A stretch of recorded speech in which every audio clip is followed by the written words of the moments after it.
Welcome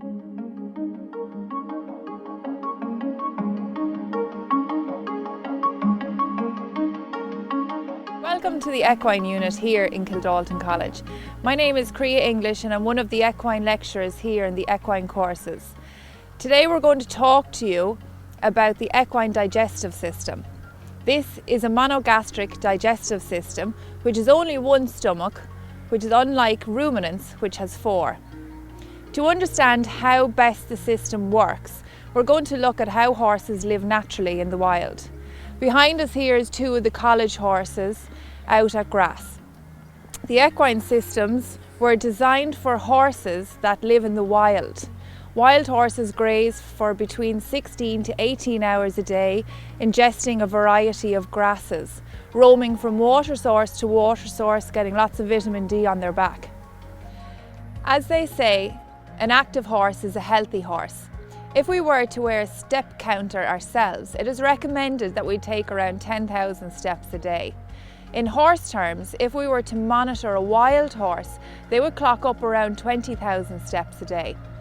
Currently it's mid-March and there is 12 hours of daylight each day. This amount of daylight will naturally kickstart the reproductive systems of mares and they will start cycling, preparing them for mating. Through selective breeding programs, humans have influenced the evolution of the horse into elite athletes. For humans to implement fitness programs, we have changed the way horses naturally live and we have introduced them to housing. When we look at the thoroughbred and the sport horse industry in Ireland, they both contribute just under €2 billion to the Irish economy each year. A huge part of this revenue is from the sales and exports of Irish horses to all around the world. With these horses being so valuable, we have to care for them the way they would thrive in nature. With correct care, humans can successfully train them into winners on the racetrack, in show jumping, eventing, endurance, and even as leisure horses. If trainers are getting them ready for the likes of Cheltenham or for the Olympics, which are this year, we have to change nature's natural routine to enhance the fitting process. We have to ensure that their systems are working optimally for them to perform best. So how do we do that? Well, it's straightforward. We mimic their natural life, but into the stable. Horses are trickle feeders, so we feed them little and often. They live in a herd, so we turn them out to paddocks every day with their friends. They are hindgut fermenters and eat lots of different types of grasses, so we feed them a high percentage roughage in their diet.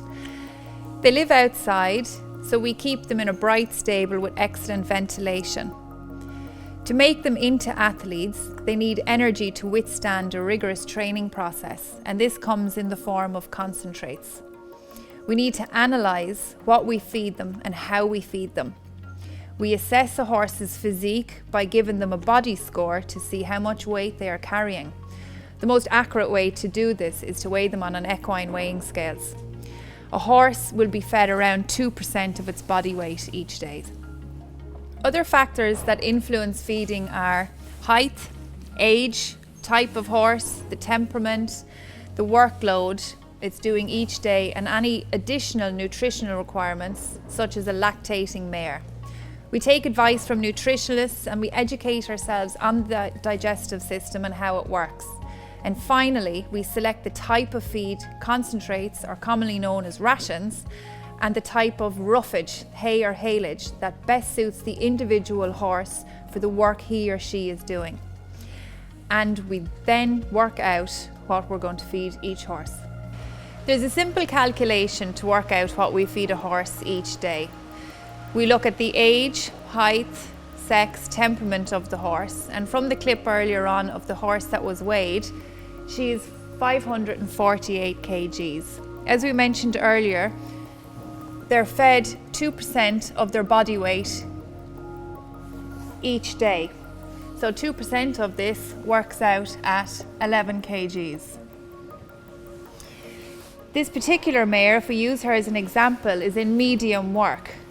So on average, it's 30% concentrates and 70% roughage.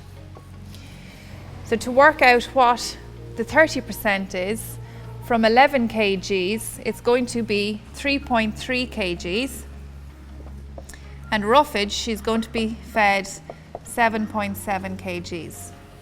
Now, when we go back and we look at horses that are living in the wild, we did mention that they're trickle feeders, so they eat little and often. And if we look at 3.3 kgs in a bucket, it's quite a substantial amount of feed for one feed.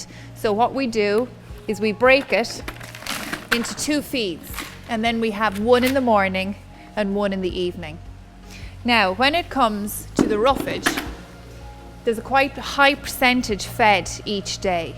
This roughage here in the college, we would feed them either hay or haylage. We feed the roughage in a hay net for a few reasons. Firstly, we can weigh it to see how much the horse ingests. Secondly, it's small holes, so the horse has to pick out each individual bit of hay, slowly ingest it, chew it and swallow it down. And thirdly, it helps to keep the stable neat and tidy. Digestion for horses starts at the mouth, where the horse selects, takes food in, tastes, mixes it with saliva, chews it, breaks it down and rolls it into a bolus with its tongue. This mechanical process of chewing is the first stage of the breakdown of food. The bolus is moved from the back of the mouth down to the stomach through the esophagus in a wave-like motion called peristalsis.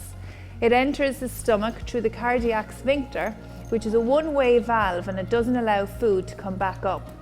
This means that the horse cannot vomit to expel anything bad that it has eaten. This material must travel all the way through the tract to be expelled out the other end. This is why the equine digestive tract is delicate and horses are prone to colic. The stomach is a similar shape and size to a rugby ball and is filled with gastric juices which chemically break down the food. The stomach constantly produces stomach acid, and this is why the regular intake of feed helps to keep the pH right and allows time for the stomach enzymes to chemically break down the food. Food then moves into the small intestine where the enzymes continue to break down the food. Here, micronutrients such as amino acids, glucose, proteins, minerals and vitamins start to be absorbed into the bloodstream. Then they are carried all around the body. This digestion process takes around 3 hours, which is relatively quickly.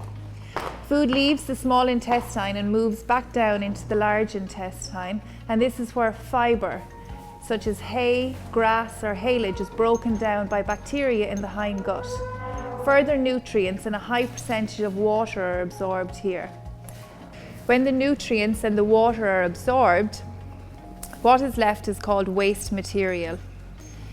It is stored here in the rectum and then it is expelled out the other end. Just a few fun facts to remember. The digestive system is around 100 feet long, which is similar to the length of 2 articulated lorries. It chews 80 times in 1 minute, producing up to 40 litres of saliva a day. What a horse eats today, it will take 2 days to come out the other end. 70% of the horse is made up of water and 15% is made up of protein. I'm sorry we didn't get to meet you today in person this year, but if anybody would like to ask a few questions about digestion or anything to do with our equine courses, please feel free to contact me.